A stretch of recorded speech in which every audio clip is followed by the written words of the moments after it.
आज के न्यूज़पेपर की हम शुरुआत करेंगे पीआईबी के साथ में। इसके बाद हम देखेंगे द हिंदू की प्रमुख खबरों को और सबसे लास्ट में हम एडिटोरियल को डिस्कस करेंगे। तीन बड़े बड़े मुद्दे हैं जिस पर हम एडिटोरियल को डिस्कस करने वाले हैं, जिसमें पहला आर्टिकल हमारा रहेगा गिग वर्कर्स को लेकर के। ठीक है, गिग वर्कर्स को लेकर के इस आर्टिकल में ये बात कही जाती है कि भारत सरकार अपना काम करवाने के लिए, ठीक है, कितने प्रकार की नौकरी लोगों को दे रही है। एक तो आपको परमानेंट जॉब देती है, दूसरा ठेके पर आपको ठेकेदार को टेंडर दे देगी, फिर आप ठेकेदार के अंडर में काम करोगे। तीसरे नंबर का जो तरीका रहता है गवर्नमेंट का, वो रहता है कि वो खुद आपको डायरेक्टली ठेकेदारी में काम में ले सकती है कुछ टाइम पीरियड के लिए।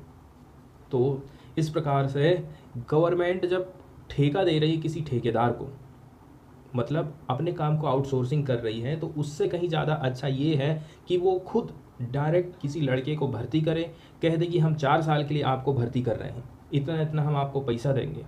ये ज़्यादा प्रभावी रहता है, ऐसा इस आर्टिकल में बताया जाता है। इसके बाद जो अगला आर्टिकल है वो पशुओं के स्वास्थ्य को लेकर के है। आजकल हम देख रहे हैं कि पशुओं के चलते चलते कितनी सारे रोग हैं जो कि एनिमल से ह्यूमन में फैल रहे हैं, जिनको हम जूनोटिक डिजीज़ कहते हैं।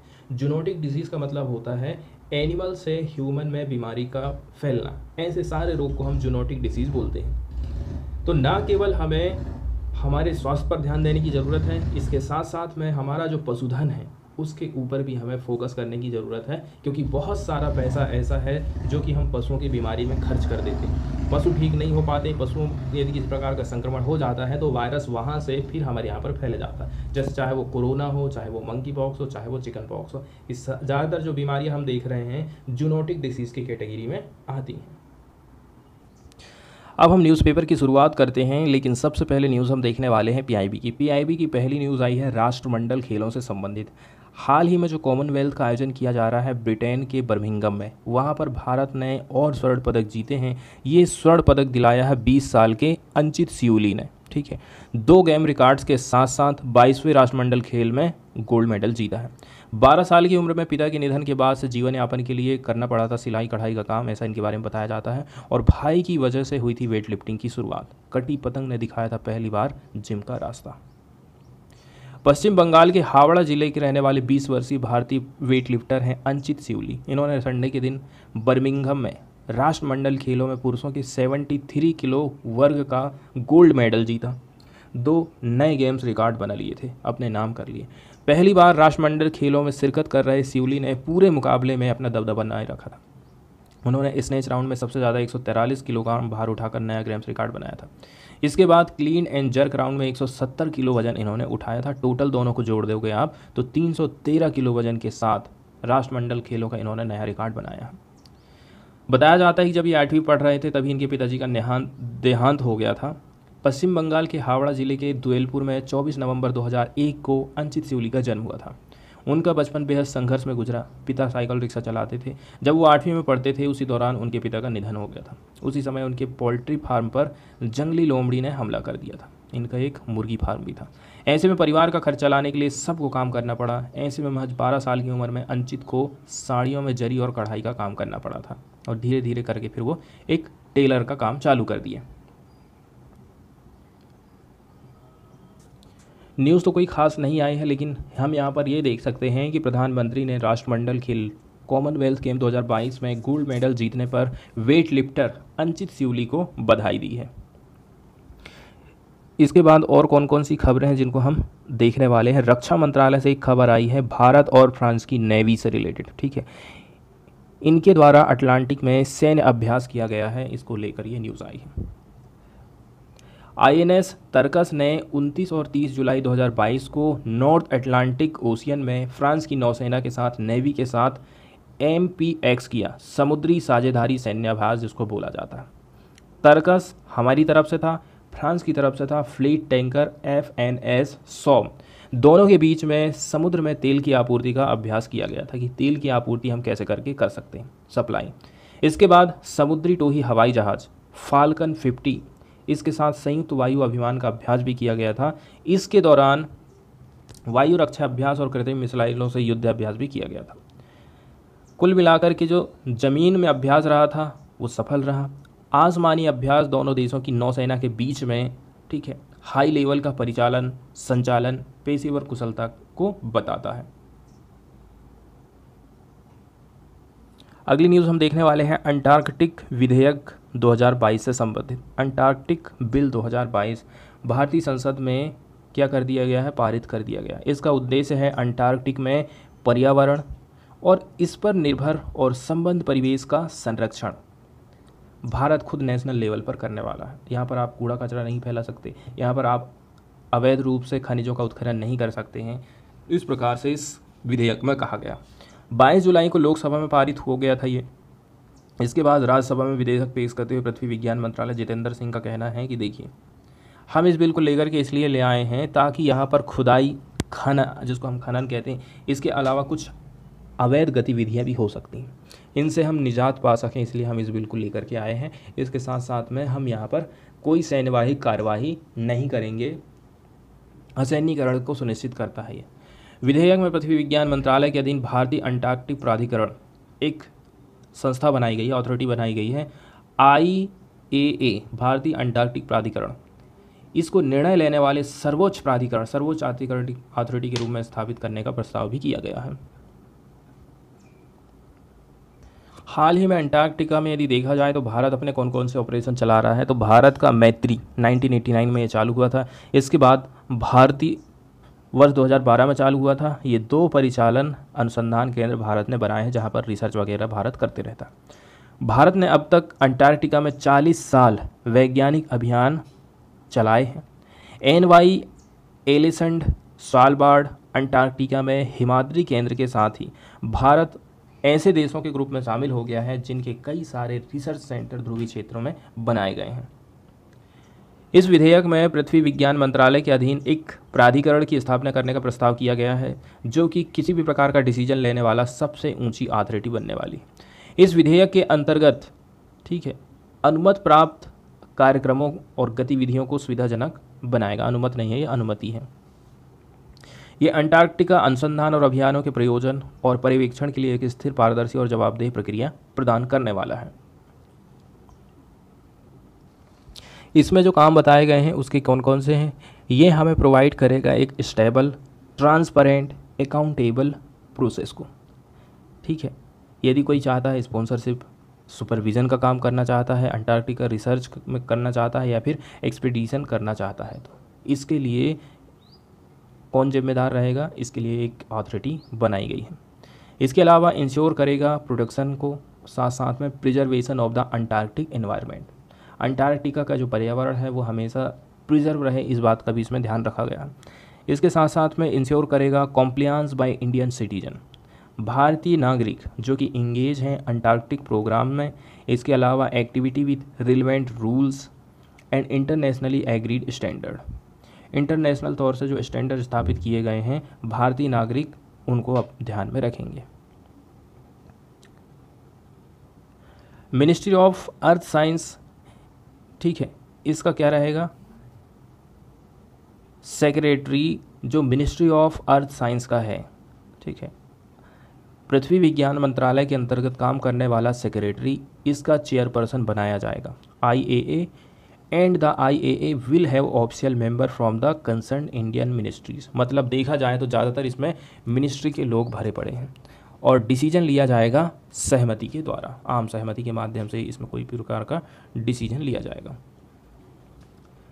इनका कहना है कि अंटार्कटिका में ह्यूमन की प्रेजेंस कंटिन्यू बढ़ते जा रही है and growing presence of Indian scientist in Antarctica in the research station with concurrent commitment to the Antarctic studies and protection of the fragile Antarctica ecosystem warrants adoption of domestic legislation on Antarctica consistent with its obligation as a member of the Antarctic Treaty System। International रूप से Antarctic treaty system मौजूद है जो कहता है कि हर देश अपने अपने लेवल पर कुछ नियम कानून लेकर के आएगा ताकि यदि यहाँ पर पर्यावरण का नुकसान पहुँच रहा है तो उसको वो रोक सके।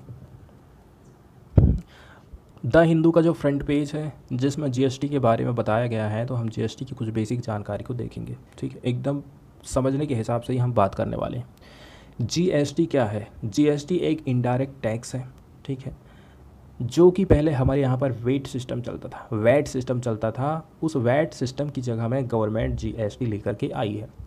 वहीं देखा जाए तो जीएसटी के अंतर्गत ज़्यादातर जो कमाई है वो केंद्र सरकार के पास चली गई। अब राज्य सरकारों का कहना है कि जीएसटी के आने से हमें नुकसान हो रहा है। तो इस दौरान केंद्र सरकार ने ये कही थी आपको जितना मिलता था उतना मिलने की तो हम गारंटी दे रहे हैं। यदि आपको 5 रुपये कम भी मिल रहा है तो उस 5 रुपये को हम पूरा करेंगे, 5 साल तक का हम आपको इस प्रकार से टैक्स देते रहेंगे ताकि आपको किसी प्रकार का नुकसान ना हो। जीएसटी का फुल फॉर्म होता है goods and service tax, Hindi में मतलब है माल और सेवा कर। इसे वस्तु की खरीदारी करने पर या फिर आप सेवा का इस्तेमाल करते हैं, जैसे कि आप ट्रेन में यात्रा कर रहे हैं, बस में यात्रा कर रहे हैं, तो इस दौरान आपको या फिर डॉक्टर की सेवा ले रही हैं तो वो सेवा हो गई, और कुछ हो गया वस्तुओं को खरीदने पर। वस्तु और सेवा दोनों में ही ये टैक्स लगता है। इसे वस्तुओं की खरीदारी करने पर या फिर सेवाओं के इस्तेमाल करने पर आपको चुकाना पड़ता है। पहले कई तरह के टैक्स मौजूद थे, जैसे excise duty, VAT, entry tax, service tax.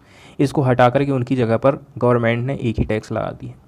Bharat में इसको 1 जुलाई 2017 को लागू किया गया था। ठीक है, सभी राज्य और केंद्र शासित प्रदेशों में ये सिस्टम लागू हो चुका है। पहले के सिस्टम में क्या कमी थी जिसके चलते चलते सेंट्रल गवर्नमेंट जीएसटी को लेकर के आई थी? 2017 के पहले देश और राज्यों में जो टैक्स सिस्टम चलता था उसमें कारोबारियों को उत्पादन से लेकर के बिक्री तक, ठीक है, अलग अलग स्टेज पर अलग अलग टैक्स वो देते रहते थे। मान के चल लीजिए कोई शर्ट बनाने वाली कंपनी है, ठीक है, शर्ट बनाने वाली कंपनी से सबसे पहले तो इसके लिए रॉ मटेरियल चाहिए, रॉ मटेरियल से फिर आप धागा बनाओगे, ठीक है, धागा से फिर आप बनाओगे कपड़ा, और फिर कपड़ा से आप बनाओगे शर्ट पैंट, जो भी आप बनाना चाहते हो वस्त्र। इसमें बताया जा रहा पुराने सिस्टम में शुरू से लेकर के आखिरी तक अलग अलग लेवल पे आपको अलग अलग टैक्स देने पड़ते थे। पहले ऐसा सिस्टम चलता था। एग्जाम्पल के तौर पर जैसे ही माल फैक्ट्री से निकलेगा सबसे पहले उस पर एक्साइज ड्यूटी लग जाएगी। कई सामानों पर एडिशनल एक्साइज ड्यूटी लग जाती थी। वहीं माल यदि एक राज्य से दूसरे राज्य में जाएगा तो राज्य में घुसते ही एंट्री टैक्स लगता था। इसके बाद जगह जगह चुंगी अलग से देना पड़ता था। माल बेचते समय सेल्स टैक्स दो या फिर वैट दो। कई मामलों में परचेज टैक्स भी लगता था। अगर कोई सामान लग्जरी की श्रेणी में जाता है तो लग्जरी टैक्स अलग से देना पड़ेगा। वो सामान अगर किसी होटल या रेस्टोरेंट में उपलब्ध कराया जा रहा हो तो सर्विस टैक्स अलग से देना पड़ेगा। इस प्रकार हम देख रहे हैं फैक्ट्री से लेकर के कंज्यूमर तक, हाथों में पहुंचने तक किसी सामान या सेवा को कई तरह की ड्यूटी टैक्स से गुजरना पड़ा था। ठीक है, तो जीएसटी लागू करके टैक्स के इस मकर जाल से उनको बाहर निकालने की कोशिश करी गई थी। तो जीएसटी लागू करने की हमें ज़रूरत क्यों पड़ी? भारतीय संविधान में टैक्स संबंधी जो पुराने नियम थे उनमें वस्तु के उत्पादन, प्रोडक्शन या फिर मैन्युफैक्चरिंग और सेवाओं पर टैक्स लगाने का अधिकार सेंट्रल गवर्नमेंट के पास था, जबकि बिक्री पर टैक्स लगाने का अधिकार स्टेट गवर्नमेंट को दिया गया था। प्रोडक्शन और मैन्युफैक्चरिंग में टैक्स भारत केंद्र सरकार लगाएगी, सेल्स पर स्टेट गवर्नमेंट लगाएगी। सब ने अपने अपने हिसाब से टैक्स बनाए और कैटेगरी तय कर डाली थी। इसी चक्कर में एक एक सामान पर कई कई टैक्स लग गए थे। कभी कभी तो टैक्स के ऊपर टैक्स के हालात बन जाते थे। छोटे व्यापारियों और कंपनियों के लिए इनके नियम कानूनों से निपटना काफ़ी बुरा काम था। इन्हीं सब विसंगतियों को दूर करने के लिए जीएसटी को एक इंटीग्रेटेड कानून के रूप में लाया गया था, जो माल और सेवा दोनों पर लगेगा, जिसे प्रोडक्शन से लेकर के सेल तक लगाया जा सकेगा। प्रोडक्शन और सेल की अलग अलग पेंच को खत्म करने के लिए जीएसटी का सिर्फ एक आधार तय किया गया है, सप्लाई। इसके लिए बाकायदा टैक्स कानूनों में बदलाव किया गया और संसद में बाकायदा संविधान संशोधन की प्रक्रिया की गई थी। इसकी कुछ कुछ खास विशेषताएं बनाई जाती हैं। एक टैक्स एक रेट, ठीक है, यहाँ पर दोहराव खत्म हो गया है, एक रिटर्न है और खर्च भी घट गया। एक्साइज, वैट, एंट्री टैक्स जैसे टैक्स खत्म कर दिए गए, मतलब सिंगल टैक्स लागू हो गया। किसी प्रोडक्ट या सर्विस पर पूरे देश में टैक्स की एक समान दर हो गई है। एक प्रोडक्ट पर एक बार आपको टैक्स देना, मतलब दोहराव नहीं हो रहा है। सिर्फ एक टैक्स होने से रिटर्न भी एक ही मिलेगा, आपको एक ही रिटर्न भरना। एक टैक्स होने से तमाम सरकारी विभाग की भी ज़रूरत नहीं है, इससे खर्च घट गया है। जीएसटी की सबसे अच्छी बात यह है कि जीएसटी को आप कब वसूल करोगे? जब कोई सामान आप कंज्यूम कर रहे हैं, जैसे कि आप साबुन खरीद रहे हो, तो जब तक साबुन बिकेगी नहीं तब तक आपको टैक्स देना नहीं है। जब कोई माल या फिर सेवा को बेचा जा रहा है तभी जीएसटी लगता है। वस्तु या सेवा की अंतिम कीमत में उस पर निर्धारित जीएसटी लगा दिया जाता है कि 10 रुपये की साबुन है तो इतने रुपये टैक्स आपको देना है। वस्तु या सेवा की सप्लाई देने वाला सेलर इसे सप्लाई लेने वाला से वसूलता है। आप दुकान जाओगे तो दुकान वाला जीएसटी आपसे वसूल कर लेगा, बाद में इसे सरकार के खाते में जमा कर देगा। ठीक है, कुछ हिस्सा उसको जीएसटी के रूप में गवर्नमेंट को देना पड़ता है। मतलब ये है कि जीएसटी की वसूली की जिम्मेदारी सामान या सर्विस देने वाले के ऊपर है। किसके ऊपर है? उस दुकानदार के ऊपर है। किसी वस्तु या सेवा के साथ जितनी बार खरीद बिक्री की प्रक्रिया होगी, हर बार आपको जीएसटी चुकाना पड़ेगा। एक बार जाओगे, दूसरी बार जाओगे, तीसरी बार जाओगे, जितने बार खरीदने जाओगे हर बार आपको जीएसटी देना पड़ेगा। और इनपुट क्रेडिट सिस्टम से टैक्स की वापसी कैसे होती है? किसी वस्तु के उत्पादन से लेकर के अंतिम उपभोक्ता के हाथ पहुंचने तक, जैसे कि मैं ग्राहक हूं तो मेरे हाथ में वस्तु पहुंचने तक कई बार खरीदे बेचे जाने की प्रक्रिया होती रहती है। अब हालांकि जीएसटी सिस्टम में हर बार खरीद बिक्री पर टैक्स चुकाना पड़ रहा है, ऐसे में वस्तु अंतिम उपभोक्ता तक पहुंचते बहुत महंगी हो जाएगी। ऐसा नहीं होता है, क्योंकि इसमें इनपुट क्रेडिट सिस्टम लागू है। इस सिस्टम में आखिरी स्टेज पर टैक्स लगने से पहले जहाँ जहाँ टैक्स जमा करे हैं उसको वापस पाने की भी व्यवस्था है। मान के चलो एक कपड़ा व्यापारी हमें कपड़ा बेचने तक, ये ग्राहक है, उसको 3-4 जगह माल लाने ले जाने में इधर उधर से 3 जगह में कम से भी कम उसको टैक्स पेड करना पड़ गया। इससे तो वस्तु की कीमत बढ़ गई है। तो बढ़ गई है तो क्या काम सरकार कह रही है कि नहीं, हम आपको टैक्स वापस भी कर देंगे। नहीं तो आपकी जो वस्तु है बहुत महंगी हो जाएगी और फिर ग्राहक उसको नहीं खरीद पाएंगे। अगर आप अंतिम उपभोक्ता नहीं हैं और पहले के किसी स्टेज में आपने जीएसटी जमा करा है तो उसके बदले आपको क्रेडिट मिल जाते हैं। इन क्रेडिट का यूज़ करके आप गवर्नमेंट को जीएसटी भुगतान के लिए कर सकते हैं। जीएसटी काउंसिल की बात यहाँ पर करी गई है। देखो, पहले के सिस्टम में राज्य सरकारें अपने यहाँ बिकने वाले सामान पर अपनी मर्जी से टैक्स लगा देती थी। इसका रेट भी अपने हिसाब से तय कर लेती थी। अब ऐसा नहीं है। जीएसटी के रेट में कम ज़्यादा करना है तो इसके लिए जीएसटी काउंसिल बनाई गई है। केंद्र सरकार भी बैठेगी, राज्य सरकार भी यहाँ पर बैठेंगे, लेकिन इसकी अध्यक्ष रहेगी फाइनेंस मिनिस्टर और सभी राज्यों के वित्त मंत्री इसके सदस्य होते हैं। जीएसटी काउंसिल के किसी फैसले पर केंद्र के पास 1/3 वोटिंग पावर रहती है और 2/3 शक्ति राज्य सरकारों के पास रहती है। हर राज्य की वोटिंग पावर बराबर रहती है। राज्य के किसी भी फैसले को मंजूरी मिलने के लिए उसे काउंसिल की 3/4 वोट को प्राप्त करना पड़ता है। पहली न्यूज़ आई है इन्फोर्समेंट डायरेक्टोरेट से रिलेटेड प्रवर्तन निदेशालय जिसको कहते हैं, ईडी ने संजय राउत जो कि शिवसेना के लीडर हैं, इनके घर में इनको अरेस्ट कर लिया है 3 दिन के लिए। पहली न्यूज़ ये। इसके बाद जीएसटी को लेकर के निर्मला सीतारमण ने क्या कहा है? जीएसटी की जो लेवी है गरीबों के ऊपर बर्डन नहीं है, ऐसा निर्मला सीतारमण का कहना है। जीएसटी से संबंधित सेकंड न्यूज़ आई है। जीएसटी का कलेक्शन कितना रहा है जुलाई के महीने में, उसको यहाँ पर बताया गया है। ठीक है। फिर अगली न्यूज़ आई है मध्य प्रदेश से 8 लोगों की डेथ हो गई है और 5 लोग इंजर्ड हुए हैं हॉस्पिटल में आग लगने के चलते चलते। ठीक है। द हिंदू की अगली खबर हम देखने वाले हैं। लिंगराज मंदिर से संबंधित एक न्यूज़ आई है। ये जो पिक्चर आप देख रहे हैं उड़ीसा के लिंगराज टेम्पल का है। 11वीं शताब्दी में इस मंदिर को बनाया गया था। ये भगवान शिव को समर्पित है। ठीक है। और इसको भुवनेश्वर शहर का सबसे बड़ा मंदिर माना जाता है। ऐसा माना जाता है कि इसका निर्माण सोमवंशी राजा ययाति प्रथम ने करवाया था। लाल पत्थर से इस मंदिर को बनाया गया है जो कि कलिंग शैली की वास्तुकला का एक एग्जाम्पल है। मंदिर को 4 कैटेगरी में बांटा गया है। सबसे पहले है विमान, यज्ञशाला, भोग मंडप और नाट्यशाला। विमान मतलब गर्भगृह जहाँ पर स्थित है उसको विमान कहा गया है। यज्ञशाला जहाँ पर प्रार्थना किया जाता था। भोग मंडप प्रसाद के लिए एक हॉल बनाया गया है और नाट्यशाला जहाँ पर नृत्य किया जाता था। बहुत बड़े परिसर में इसका फैलाव है जहाँ पर लगभग 150 छोटे छोटे मंदिर भी बनाए गए हैं।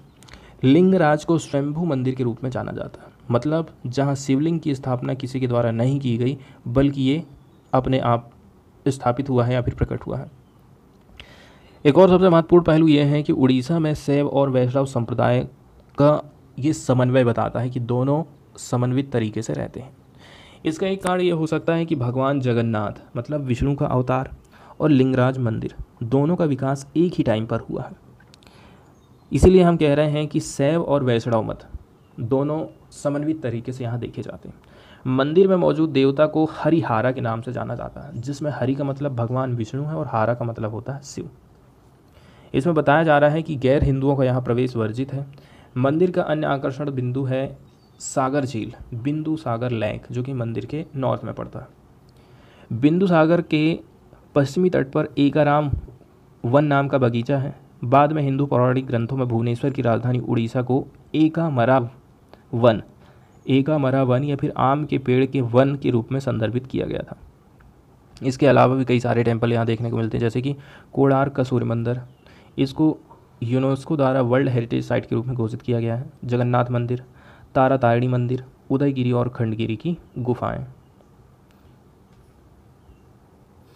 अगली न्यूज़ देखने वाले हैं गोविंद सागर लेक से रिलेटेड। बताया जा रहा है इसकी लोकेशन है बिलासपुर डिस्ट्रिक्ट पड़ता है हिमाचल प्रदेश में, ठीक है। और ये एक प्रकार से मानव निर्मित रिजर्वायर माना जाता है। इसका निर्माण किया गया था सतलुज नदी के ऊपर और इसका नाम रखा गया था गुरु गोविंद सिंह के सम्मान के रूप में। फिर भाखड़ा नागल प्रोजेक्ट एक प्रकार से जॉइंट वेंचर माना जाता है पंजाब, हरियाणा और राजस्थान का। गोविंद सागर लेक एक रिजर्वायर है जहां इसकी लोकेशन बताई जा रही है Una and Bilaspur district of the Himachal Pradesh, ठीक है। इसको निर्माण किया गया है भाखड़ा डैम के द्वारा। The reservoir is on the Sutlej river and is named of the honour of 10th Sikh guru Govind Singh. गुरु गोविंद सिंह जो कि सिख धर्म के 10वें गुरु माने जाते हैं, उन्हीं के नाम पर इस झील का नाम पड़ा है। आगे बताया जा रहा है कि यहाँ पर हाईएस्ट ग्रेविटी डैम हम देख रहे हैं भाखड़ा डैम। अगली न्यूज़ देखने वाले हैं क्लासिकल स्वाइन फीवर, जिसको हम कोलेरा भी बोलते हैं। एक कॉन्टेजियस वायरल डिसीज होता है जो कि डोमेस्टिक एंड वाइल्ड स्वाइन होते हैं। डोमेस्टिक एंड वाइल्ड स्वाइन में एक डिजीज़ वायरस माना जाता है, ठीक है, जो कि पिग की हम बात कर रहे हैं, जंगली सुअर की, चाहे वो डोमेस्टिक रूप से पाले जाने वाले सुअर हों। काफ़ी कॉन्टेजियस मतलब घातक वायरल डिसीज़ माना जाता है ये स्वाइन फीवर। इसका कारण बताया जा रहा है जीनस पेस्टी वायरस। इस वायरस के चलते चलते ही ये बीमारी फैलती है। इसकी फैमिली है फ्लेविविरिडाई, ठीक है, जो कि क्लोज मानी जाती है related to the viruses that cause bovine viral diarrhoea, जिसके चलते चलते बोवाइन वायरल डायरिया फैलता है किन में, कैटल में। इसके अलावा बॉर्डर डिसीज़ इन सीप में जो बॉर्डर रोग होते हैं वो फैलते हैं इसके माध्यम से। इसके साथ साथ में छोटे छोटे जो कैटल रहते हैं उनमें डायरिया की बीमारी फैलती है। इस बीमारी को लिस्टेड किया गया है किसके द्वारा, OIE के द्वारा, World Organisation for animal Health, terrestrial animal health. और बताया जाता है कि इसको रिपोर्ट करना अनिवार्य है किसको, OIE को, OIE terrestrial animal health code. कैसे करके ये ट्रांसमिशन होता है और कैसे इसका फैलाव होता है, तो पहली बात है डायरेक्ट कांटेक्ट को लेकर के। ये ट्रांसमिशन की मोस्ट कॉमन मेथड मानी जाती है डायरेक्ट कांटेक्ट। किसके बीच में, healthy swine and those infected with CSF swine. एक ऐसा सुअर जिसको इस बीमारी ने घेर लिया है, यदि वो स्वस्थ पशु के साथ संपर्क में आता है तो उससे ये बीमारी फैलने लग जाएगी। जैसे कि जो सलाइवा होता है उससे इसका फैलाव होता है, यूरिन से हो सकता है। इसके अलावा सिक्रेशंस मतलब कि उसका जो मलमूत्र होता है उससे भी ये बीमारी फैल सकती है। कंटेमिनेटेड आइटम के संपर्क में आप आते हैं तब भी इससे संक्रमण होने का खतरा रहता है। विश्व में कहाँ पर इसका डिस्ट्रीब्यूशन हम देख रहे हैं, तो CSF is found in central and south America, Europe, Asia, Africa के भी कुछ हिस्सों में हमें ये बीमारी देखने को मिलती है। नॉर्थ अमेरिका, ऑस्ट्रेलिया, न्यूजीलैंड, ठीक है। बताया जा रहा है कि अब यहाँ पर ये डिसीज़ देखने को नहीं मिलता है। 1990 के दशक में काफ़ी बड़ी मात्रा में इसका आउटब्रेक हमको देखने को मिला था। कहाँ पर, नीदरलैंड 1997 में, फिर जनवरी 1993 से 2000 के बीच में, बेल्जियम 1990, 93 और 94 में, फिर इटली में फैला था 95, 96 और 97 के दशक में। रोजगार आंदोलन को लेकर के यहाँ पर कुछ डेटा प्रस्तुत किया गया है जिसमें बताया जाता है 200 स्टूडेंट और बच्चे ऐसे हैं, युवा बच्चे ऐसे हैं, इसमें शामिल हैं ट्रेड यूनियंस, इसके अलावा टीचर्स एसोसिएशन, इसके अलावा इंटेलेक्चुअल्स। ये लोग इकट्ठा हुए थे जंतर मंतर में 16 अगस्त को, ठीक है। और ये था एक हिस्सा रोजगार आंदोलन का। ये लोग डिमांड कर रहे थे नेशनल एम्प्लॉयमेंट पॉलिसी हमारे देश में आना चाहिए। रोजगार आंदोलन कंटिन्यू ऑर्गेनाइज किया जाएगा अंडर द बैनर ऑफ संयुक्त रोजगार आंदोलन समिति, और ये कंटिन्यू चलेगा अगस्त 22 अगस्त तक चलने वाला है। नेशनल एम्प्लॉयमेंट पॉलिसी जिसको प्रिपेयर किया गया था एक थिंक टैंक देश की बात फाउंडेशन के द्वारा, ठीक है। इसको फाउंड किया गया था इस फाउंडेशन के माध्यम से, किसके द्वारा? दिल्ली इन्वायरमेंट मिनिस्टर गोपाल राय के द्वारा। पीटीआई की न्यूज़ में ऐसा बताया जाता है। अगली न्यूज़ हम देखने वाले हैं गति शक्ति यूनिवर्सिटी बिल से संबंधित। इसको लोकसभा में प्रस्तुत किया गया है। इसको प्रस्तुत किया है एजुकेशन मिनिस्टर धर्मेंद्र प्रधान ने मंडे के दिन। नाम रखा गया सेंट्रल यूनिवर्सिटी अमेंडमेंट बिल, जो कहता है कि नेशनल रेल और ट्रांसपोर्ट इंस्टीट्यूट है, इसको हम कन्वर्ट कर देंगे गति शक्ति विश्वविद्यालय में, और ये बन जाएगा फिर ऑटोनोमस सेंट्रल यूनिवर्सिटी। बिल के अंतर्गत में हम जो यूनिवर्सिटी का स्कोप है जस्ट रेलवे से लेकर के, जो कि कवर करता है ट्रांसपोर्ट सेक्टर को, इसके अलावा ग्रोथ को सपोर्ट करना है, मॉडर्नाइजेशन का काम करना है इस फील्ड को, इधर उधर और भी हम जो है इसमें अमेंडमेंट करना चाहते हैं। तो ये जो नई यूनिवर्सिटी है जिसका नाम हम रखें गति शक्ति विश्वविद्यालय, यदि ये पास हो जाता है संसद से तो इसको फंड प्रोवाइड करा जाएगा मिनिस्ट्री ऑफ रेलवे के द्वारा, और एडमिनिस्ट्रेशन भी रेलवे ऑफ मिनिस्ट्री के पास रहने वाला है। सेंट्रल यूनिवर्सिटी बिल 2022 अमेंडमेंट करना चाहता है सेंट्रल यूनिवर्सिटी एक्ट 2009 में, to provide for establishment of Gati Shakti Vishwavidyalaya as a body corporate under the act. ये एक्ट एक गति शक्ति विश्वविद्यालय स्थापना करने की बात कहता है। आगे कहा जा रहा है यदि हम इस प्रकार के विश्वविद्यालय की स्थापना कर लेते हैं तो आज के टाइम में हमें टैलेंट की ज़रूरत है। इस strategically important and expanding transportation sector, हमारा जो ट्रांसपोर्ट वाला सेक्टर है उसको हम विस्तार करना चाहते हैं। ये हमारे लिए काफ़ी स्ट्रेटेजिकली इम्पॉर्टेंट है ताकि हमारी जो डिमांड है ट्रेंड टैलेंट की, उसको हम फ्यूल दे सकें, उसमें ग्रोथ हो सके और उसका हम एक्सपांसन कर सकें।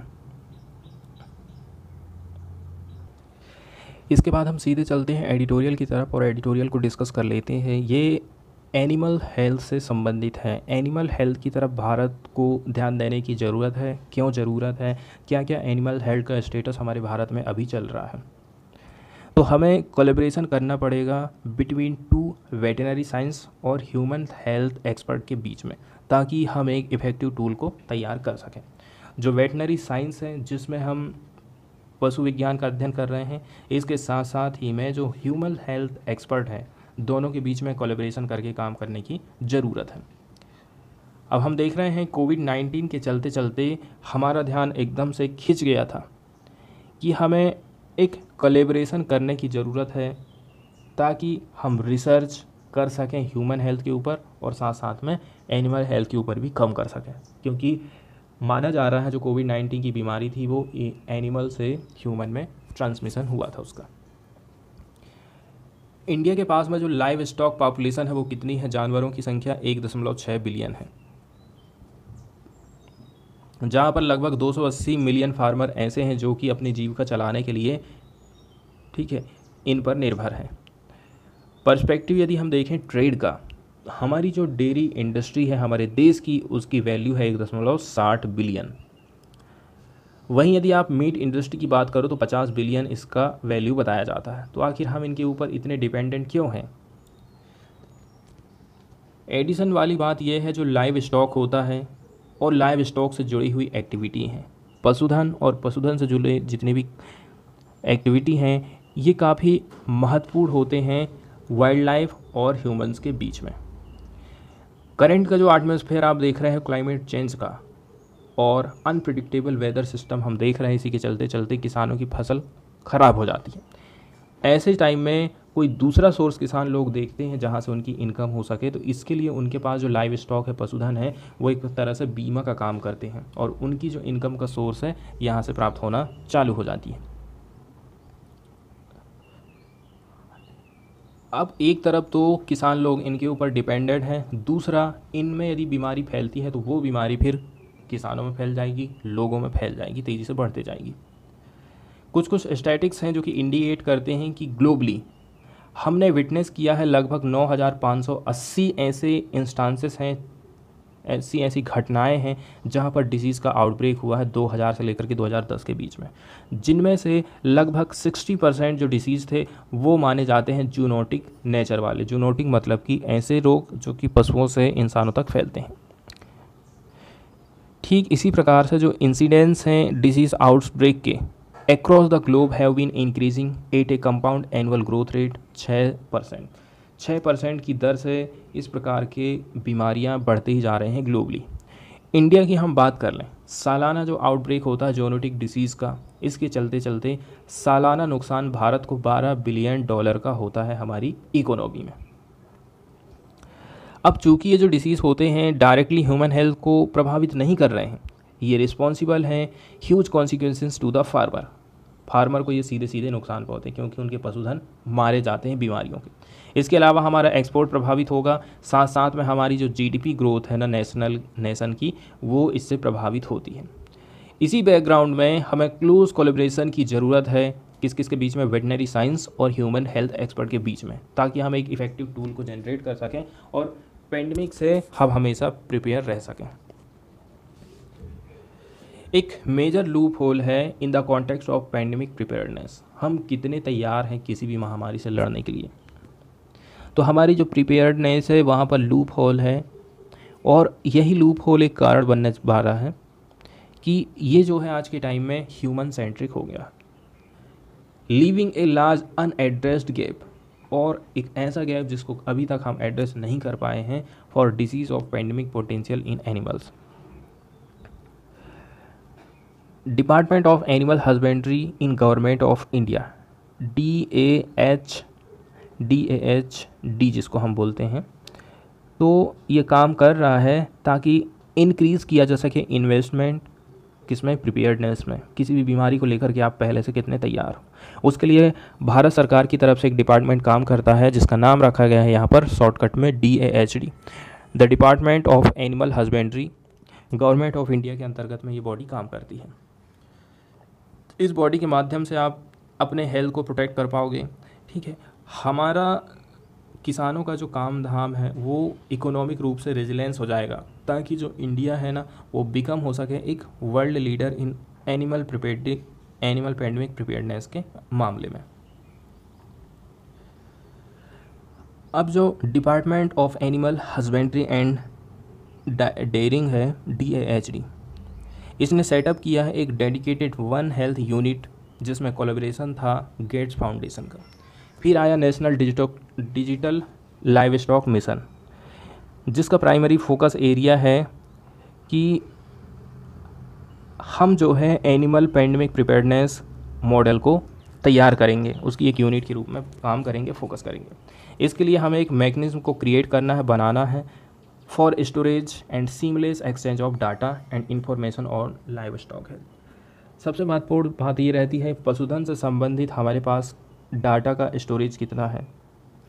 ठीक है, एक्सचेंज ऑफ डाटा करेंगे, इंफॉर्मेशन को हम कलेक्ट करेंगे इस मिशन के अंतर्गत में। इसको हम इम्प्लीमेंट करेंगे किसके माध्यम से, national digital livestock mission के माध्यम से। देखा जाए तो अभी तक हमने ह्यूमन से संबंधित वैक्सीन तो डेवलप कर ली है, लेकिन पशु के टीके के विकास में उतना ज़्यादा हम प्रगति नहीं कर पाए हैं।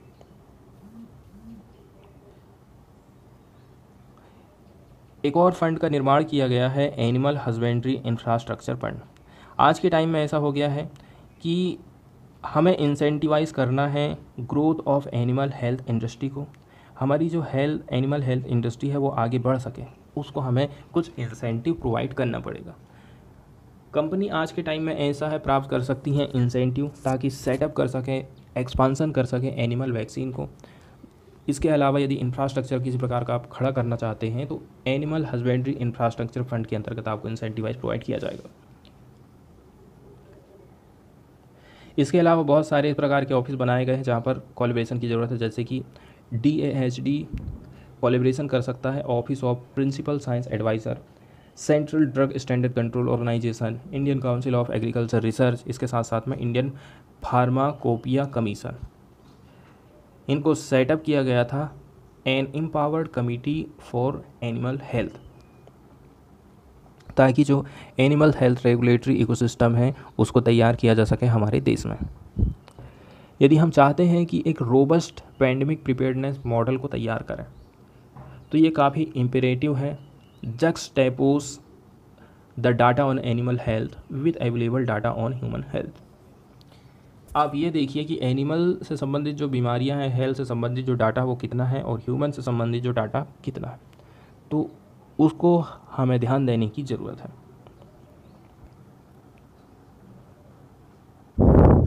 इसके लिए हम क्या कर सकते हैं, एनिमल डिजीज़ डायग्नोस्टिक्स लैब जो कि इन्वॉल्व हैं सीरो सर्विलांस में, इनको एक सिंगल पोर्टल के माध्यम से आप लिंक कर दीजिए, आपस में इनको जोड़ दीजिए ताकि ये जानकारी को ज़्यादा से ज़्यादा शेयर कर सकें। इसके अलावा SOPs का ध्यान रखना है जो लैब अपने काम के दौरान तैयार करते हैं या फिर इस्तेमाल करते हैं। इसके अलावा हमें एक सक्सेसफुल मॉडल को क्रिएट करना है। एक successful animal pandemic preparedness model का टेम्पलेट हमें तैयार करना है, जिसमें क्या चीज़ होना चाहिए, सीमलेस कोऑर्डिनेशन होना चाहिए, क्रिटिकल इकोसिस्टम पार्टनर होना चाहिए ताकि ये इंश्योर कर सकें timely and successful development of animal drugs and vaccine. Vaccine time में उपलब्ध हो, गोली दवाइयाँ टाइम में अवेलेबल हो, ऐसा हमें एक सिस्टम बनाने की ज़रूरत है। और कुछ मॉडल हैं जिन पर हमें काम करने की ज़रूरत है। पहला तो हम देख चुके हैं कि टाइमली और सक्सेसफुल डेवलपमेंट हमें करना है एनिमल ड्रग और वैक्सीन में। इसके अलावा आपको कैरी आउट करना है पैथोजन प्रायोरिटाइजेशन। रोग फैला है तो हमें प्रायोरिटी देना है। इसमें ऐड कर सकते हो आप फार्मा कंपनी को, वैक्सीन रिसर्च का काम आप करिए। Indian pharma companies, global organisation जैसे कि World Organisation for animal Health, global alliance for vaccine and immunisation, Bill and Melinda Gate foundation है, इनको आप क्या कर सकते हो, इनको कह सकते हैं आप कैरी आउट करिए पैथोजन प्रायोरिटाइजेशन को। अब जो पेंडेमिक है इसको लेकर के जो प्रिपेयर्डनेस की इनिशिएटिव है, ऐसा यदि कोई भी देश करता है तो इससे क्या होगा, इससे हमें रियल टाइम इन्फॉर्मेशन मिल जाएगी कि वास्तव में आज के टाइम में क्या हो रहा है, पशुओं के हेल्थ से संबंधित कौन सी बीमारी चल रही है। हमें भविष्य में होने वाले रोगों का भी पता लगा पाएंगे यदि इस प्रकार की हम पेंडेमिक प्रिपेयर्डनेस कर लेते हैं तो। इंडिया फोकस करता है इनिशिएटिव को, ठीक है। इससे क्या फ़ायदा होगा, इससे हम प्रेजेंट पर कर पाएंगे एक गुड स्टार्टिंग पॉइंट को, ताकि लीड ले सकें ग्लोबल पेंडेमिक प्रिपेयर्डनेस इफोर्ट में। क्योंकि इस थ्रेट को फेस कर रहे हैं अदर कंट्री, साथ साथ में ऐसा नहीं है कि अमीर देश भी इस समस्या को फेस नहीं कर रहे हैं। अगला जो टॉपिक है हमारा इकोनॉमी से संबंधित है। इसमें बताया जाता है कि गवर्नमेंट आपको कितने प्रकार की जॉब प्रोवाइड कर रही है। जॉब प्रोवाइड करने का मतलब ये है गवर्नमेंट अपना काम करवाने के लिए कितने प्रकार के वर्कर रख सकती है। पहले नंबर पे तो आ जाती है कि आपको जो है परमानेंट जॉब दे रही है, परमानेंट जॉब से काम चला सकती है, ठीक है। सेकंड नंबर की बात यह है किसी ठेकेदार को टेंडर वो दे देगी, फिर ठेकेदार अपने हिसाब से वर्कर रखेगा और सरकार की कंपनी में काम करते रहेगा।